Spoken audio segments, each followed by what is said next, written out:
तो नमस्कार दोस्तों, अब आप देख रहे हैं एक दूसरा टॉपिक जिसका नाम है गोलीय दर्पण से संबंधित मुख्य तथ्य। मुख्य तथ्य अर्थात गोलीय दर्पण में कुछ टर्म ऐसे आते हैं जिनको समझना जरूरी है, क्योंकि इस ये नहीं समझेंगे तो आपको ये चीजें नहीं पता चल पाएंगी कि इसके मुख्य बिंदु होते क्या क्या है। तो चलिए हम देखते हैं इसके मुख्य बिंदु। देखिए, बात करें पहले ध्रुव। तो आपका ना कोई भी जो दर्पण है, जो कोई गोलीय दर्पण होता है, दो प्रकार का होता है, अवतल ले लीजिए चाहे आप उत्तल ले लीजिए।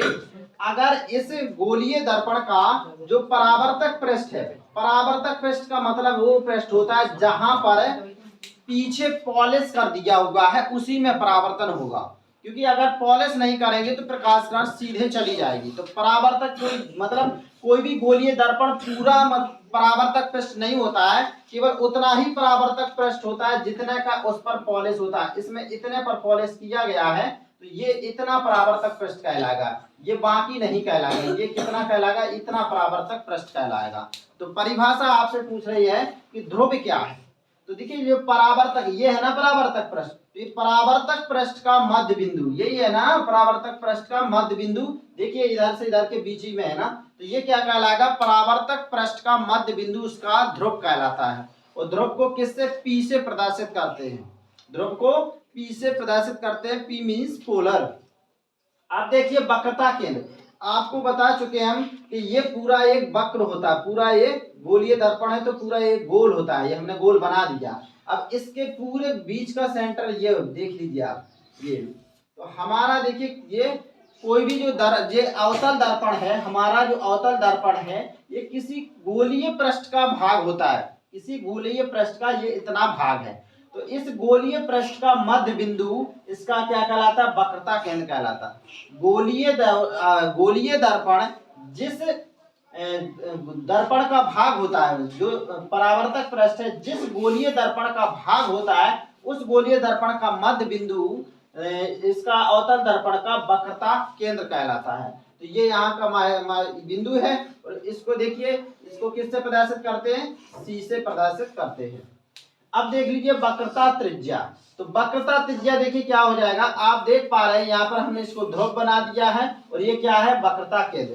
तो वक्रता केंद्र और ध्रुव को मिलाने वाली रेखा, ये मिला दिया। वक्रता केंद्र और ध्रुव को मिलाने वाली रेखा क्या कहलाएगी? आपकी वक्रता त्रिज्या। ये हो गई आपकी वक्रता त्रिज्या।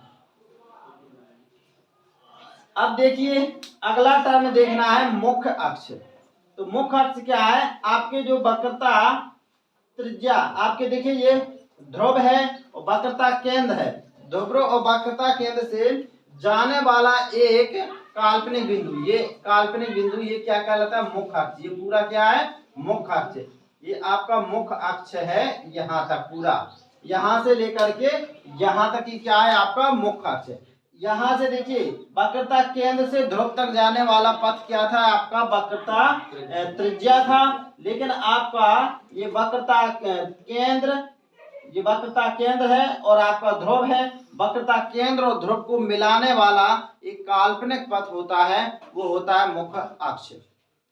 अब देखिए कोई भी प्रकाश किरण जब इसके सामने, जब यहाँ से ऐसे जाएगी इस मुख्य अक्ष से, जब कोई प्रकाश किरण मुख्य अक्ष के समांतर जाती है तो वो हमेशा मुख्य अक्ष के जिस बिंदु को काटती है। कोई भी प्रकाश किरण, ये देखिए प्रकाश किरण कोई भी जा रही है, ये प्रकाश किरण, जब कोई प्रकाश किरण मुख्य अक्ष के समांतर जाती है तो यहाँ परावर्तक पृष्ठ से टकराकर मुख्य अक्ष के जिस बिंदु को काटती है, ये बिंदु है ना, यहाँ काटा ना, उस बिंदु को फोकस कहते हैं। ये बिंदु क्या हो जाएगा? आपका फोकस कहलाएगा। तो वो फोकस कहलाएगा। तो ये क्या थे? कुछ महत्वपूर्ण टर्म थे जो आपको जानना जरूरी है। अब नेक्स्ट वीडियो में हम आपको बताएंगे कि किस तरह से प्रकाश किरण आती है।